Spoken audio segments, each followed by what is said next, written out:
Every dinosaur in Dinosaur King has an element. But have you ever thought, why does every dinosaur in Dinosaur King have an element? What does a Triceratops have to do with lightning? And why can a T-Rex breathe fire? Why the hell can a Carnotaurus summon natural disasters?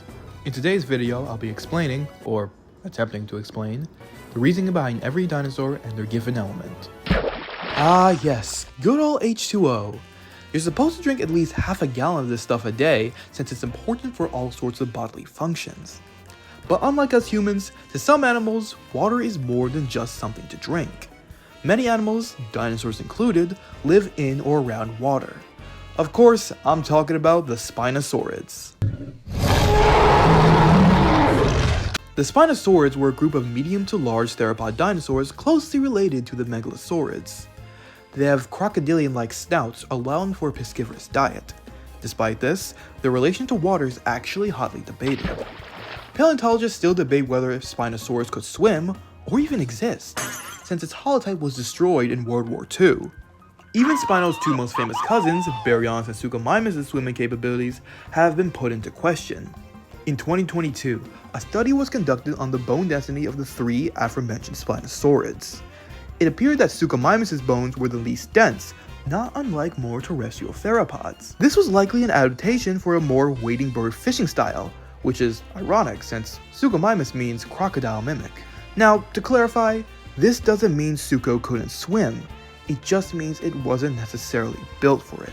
Baryonyx, on the other hand, had more dense bones, an adaptation seen in modern diving birds. This probably meant Baryonyx was diving in the water more than Suchomimus was. And Spinosaurus had the densest bones of all three, which means it was the best diver, right? Well, paleontologists keep going back and forth on Spinosaurus' aquaticness to the point where I can't give a straight answer. All we know is that Spinosaurus most certainly spent at least a good portion of their lives around water, as it was an essential food source for them. But water can be just as lethal as essential. Pressure washers are outdoor cleaning tools that spray away debris with highly pressurized blasts of water. Now try using that on your hand. Don't. There are even these cool tools called water jet cutters used to cut metal. This probably inspired the move Hydro Cutter. And what dinosaur uses Hydro Cutter better than Genie the Isosaurus? Yahoo! Whoa! But wait, what does a 15-ton sauropod named after the Indian Statistical Institute have to do with water? Or any sauropod for that matter. I mean, sure, sauropods could probably swim, but pretty much all animals heavy enough to break the water's surface can swim.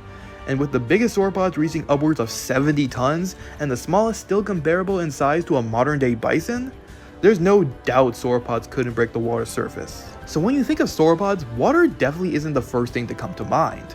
The earth attribute could make sense, since they're so big when they walk they could shake the earth. Or maybe lightning as an homage to the Brontosaurus, which means thunder lizard. Maybe they're given water because their long necks resemble hoses or pressure washers as I mentioned earlier. Their necks are also similar to that of plesiosaurs or even some turtles, which typically inhabit water. Though those could be some of the reasoning behind sauropods being the water attribute, my theory is because of how sauropods were depicted in retro paleo art. Back when paleontology hadn't even hit puberty, most paleontologists believed that our long-necked friends were far too heavy to have supported their weight on land, so they hypothesized sauropods must have lived in water and walked across the bottom of rivers as to not be crushed by their own weight. The same logic applies to whales, which can only be so big due to the supportive nature of water, eliminating the gravitational restraints that land animals face. This is why beached whales die so quickly. Their poor organs are being crushed by their bones while their bones are simultaneously being crushed by their bigger organs. So if whales die so painfully on land, how the hell did sauropods manage to pull it off? Ball sacks! I mean air sacs. This is why I wear glasses.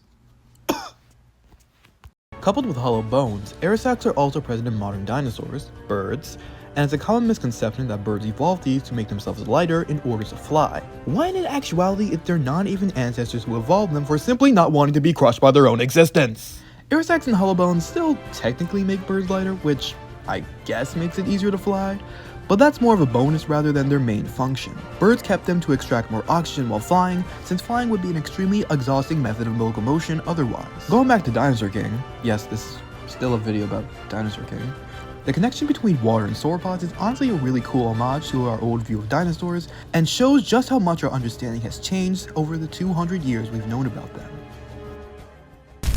Dinosaurs are one of the closest things the world has ever gotten to a traditional dragon. Though nowadays dragons can look like pretty much anything and blast any element, dragons traditionally breathe fire. So why is the fire element exclusive to large carnivores? Fire is often seen as the coolest, most dangerous, destructive element. I mean, what's cooler? A head of lettuce? A water gun? Or a flamethrower? Fire has the most obvious coolness factor. Similar to how theropod dinosaurs are often people's favorites, because anything that can tear off your face is simply cool. Name your top 5 favorite dinosaurs right now in the comments, and let's see how many are theropods. Oh, and while you're down there, I'd appreciate it if you hit the like button, since you obviously enjoy my stuff if you watched this far. It really helps out, like, a lot. When people see a predatory animal, they often associate them with aggression and violence, 2 words one might use to describe a raging fire. Now, something that's always confused me is how tyrannosaurs are all fire types regardless of their size. Allosaurus and Afrovenator are wind types despite their larger relatives being fire. Even Alioramus, a dinosaur smaller than Allosaurus, receives the fire attribute. Well, a name like Tyrant Lizard implies assertiveness, even over other carnivores.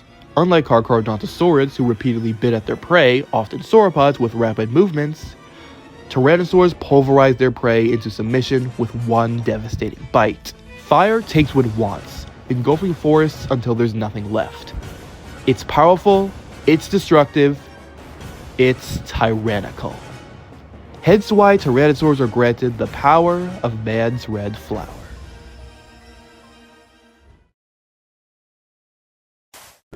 This should be a quick one. Thyreophorians include the stegosaurs and ankylosaurs. In Dinosaur King, they're given the Earth attribute. Ever tried finding a dinosaur fossil? Well, if you do, it's a rock. Ankylosaurians had tough armor known as osteoderms, which translates to bone skin because that's literally what they are. These made it pretty tough for predators and rivals alike to damage their hides. You know what else is tough? A rock. So what about the stegosaurids? Like Ankies, they had osteoderms, but theirs were far too brittle to be used for defense, and were more likely for show. Their plates kind of resemble stalagmites, which are rock. Spikes on the bottom of caves, not to be confused with stalactites that are on the top. A good way to remember is that stalagmites have a G in it for ground, and stalactites have a C in it for ceiling. So in summary, it's not just a boulder!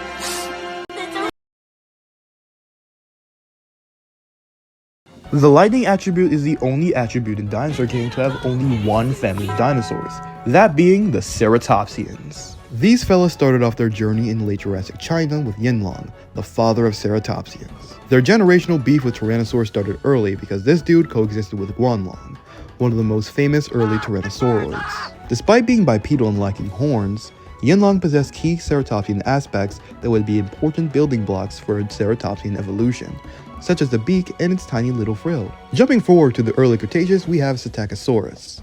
It was nearly double the size of Yinlong, which I guess isn't saying much, but Psittacosaurus gained something crucial to Ceratopsian development: horns. The size of the horns varied from species to species, of which there were at least 9 of. But things weren't looking good for their rivalry with Tyrannosaurus, as one species coexisted with the feathered tyrant Eutyrannus. Fast forwarding to the beginning of the late Cretaceous period in North America, we have our boy Zuniceratops.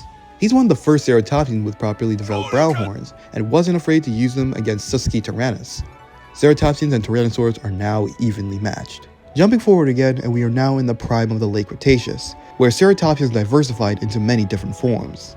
Some, like Protoceratops, stayed true to their humble beginnings, remaining burrowers with smaller horns. Others took what Zuniceratops gave them to the extreme, like the famous Triceratops. Okay, yeah, but what does that have to do with lightning? Well, technically all living things have an electric charge, so there's that. But seriously, Ceratopsians are probably given the lightning element because their horns resemble lightning rods, which are metal rods placed on top of buildings to protect against lightning strikes. The idea is that the rod attracts lightning, then channels it down through a wire to be safely planted in the earth. This electrical engineering technique is known as grounding, or earthing, hence why earth elements are strong against electric elements in many video games, including Dinosaur King. Now, I could end the segment here, Only, this logic only applies to ceratopsians with horns. So what about the hornless ones?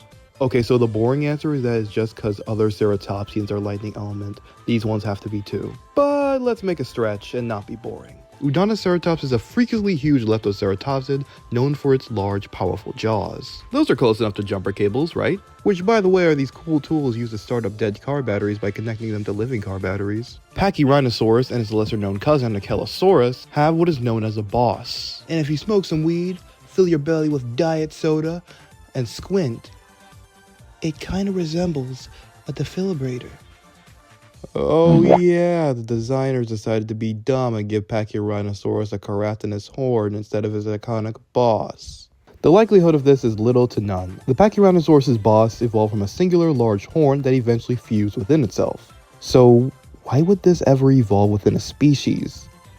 Wouldn't this make stabbing predators less effective? Well, believe it or not, herbivores have lives outside of predation. Intraspecific combat, or combat within two of the same species, was the main function of their horns. Defense against predators was simply a byproduct of having big-ass horns on your face. So like a wise Scott the paleontologist once said, Like so much of life, it all comes down to sex.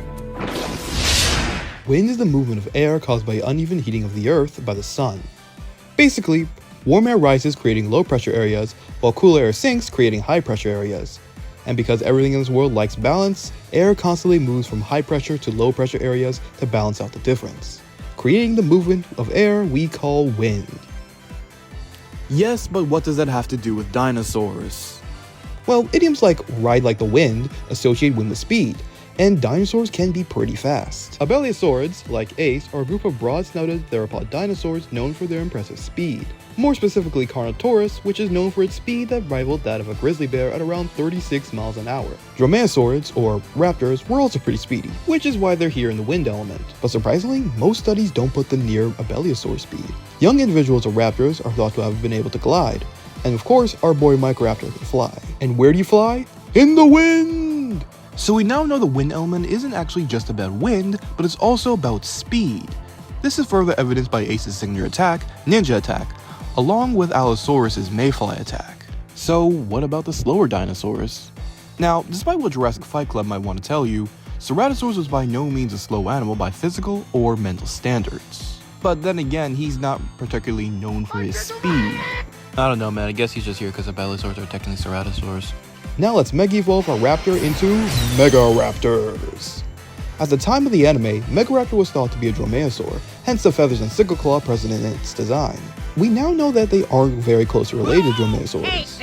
Instead, our current consensus is that these long-armed dinosaurs were surprisingly more closely related to tyrannosaurids, which have notoriously short arms. As for allosaurids and megalosaurids, they're actually split into two elements. The smaller species are put into wind, while the larger ones are placed into fire.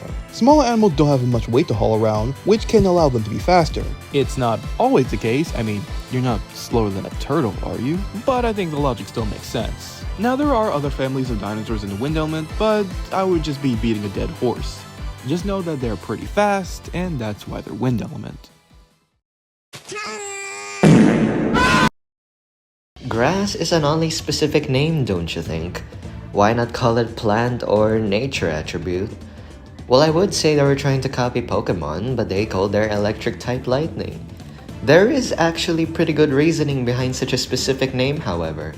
You see, the Japanese word for plant is shokubutsu, which is frustratingly longer than their word for grass, which is kusa.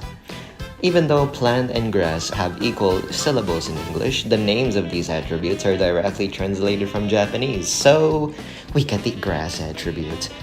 Naming out of the way, what is grass, and why are hadrosaurs grass type? That's right, it's paleobotany time with Paleo! Well, grass can refer to three different families of plants, Cyperaceae or Siges and Juncaceae, which are rushes. These two technically aren't true grasses, but share many similarities with Poaceae, known as true grasses. Well, don't worry though, your lawn isn't a fraud. Most lawn grasses are true grass along with many crops such as rice, wheat, sugarcane, and even corn. Now that we know what grass is, what does it have to do with hadrosaurs?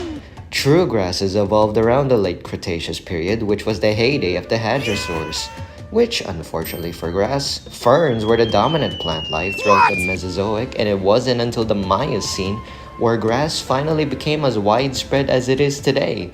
So it is possible some hadrosaurs went their entire lives without touching grass. But wait! Remember what we said before? The grass attribute is only called grass because it's easier to say, not because it's just about grass, it's all about plants.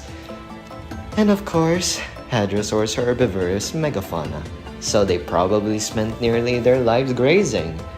And they were better at it than other dinosaurs. Hadrosaurs had flexible jaws and batteries of endless teeth that were super effective at grinding up plant matter. Science aside, hadrosaurs being the grass attribute fits in a more vibe kind of way, like how some people think math is red or blue. Personally, I think math is orange. What? Yeah, this is the part where I stop the video right here and Don't just ask why, it's because just orange. No. Orange is objectively incorrect. I don't care what you say. No, I draw the line at orange.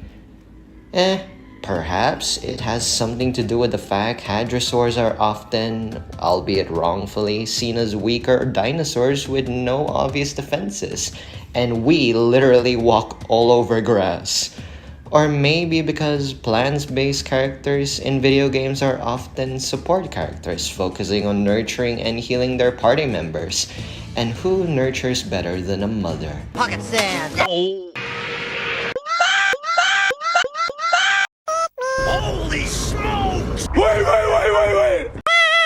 And who nurtures better than a mother? Maiasaura was a hadrosaur famous for taking care of its young, hence the name meaning good mother lizard. Also, notice how Paris is the only female member of the D team? It's not Father Nature, it's Mother Nature. So despite the peculiar name, there is a lot of reasoning behind hadrosaurs having grass powers. Thanks again for the cameo, Pleo. Now we're on to the dinosaurs whose elements just don't make sense. Starting with Pachycephalosaurus. Now you might be saying, but Javi, isn't Pachycephalosaurus a secret element dinosaur? Well, yes, but remember how secret element dinosaurs are made? Secret element dinos are made by combining dino cards and move cards. This means Pachycephalosaurus must have been a regular dinosaur card before Dr. Z fused him. In a now taken down official Dinosaur King website, Pachycephalosaurus and Therizinosaurus' elements were revealed. In it, Therizinosaurus was revealed to be the fire element, which makes sense. Large theropod, it might not be carnivorous, but those claws still remind many people of carnivores. As for Pachycephalosaurus, his original element was lightning, which I guess sorta makes sense since Pachycephalosaurs are margincephalophalians, which means they're closely related to ceratopsians. It's not so much that lightning doesn't fit them, it's that another element I feel fits them way better. And that element is the earth element. When I think of the earth element personality-wise, I think of someone who's as tough as a rock, but also dumb as a rock. This fits Pachycephalosaurus perfectly. Their thick skulls probably didn't allow for much brain growth. Also, Pachycephalosaurus has an attack called Quake Hit. You know, quake, like an earthquake. Pachycephalosaurus should have definitely been the earth element, not lightning. Next one is the dinosaur but a support class. All pterosaurs in Dinosaur King are grass attributes. Grass? I mean, the wind element is right there, buddy. And you're just not going for it. So this is the form I choose for the outro? Yeah, I think this is the form I'm gonna choose for the outro. Yeah, this is me. This is me now. Yeah, I'm a plushie. So this is the last video of 2025, maybe, probably. I mean, there's only one day left of 2025 somehow. But yeah, I'm hoping next year I can upload more consistently. And hey, get those words out of my face! Anyway, I know I said I was gonna draw some of the dinosaurs, but honestly, I feel like I said that way too early in production, and yeah, it just wasn't working. So I eventually just cut that whole part entirely. If I make another video in 2025, it'll probably be reviewing dinosaur-related stuff that I've watched in 2025. So like, Primitive War, Rebirth, and I guess Prehistoric Planet and Walking with Dinosaurs 2025. Yeah. So yeah, stay tuned. If you have any suggestions for videos, yeah, let me know. But as I said earlier in my last video, this will probably be the last Dinosaur King video for a while. And I do want to post my own stuff, and all those words again are coming up in my face. You know, I just have to deal with it now. But yeah. So see you guys in 2026 or maybe 2025. Yeah. Bye bye.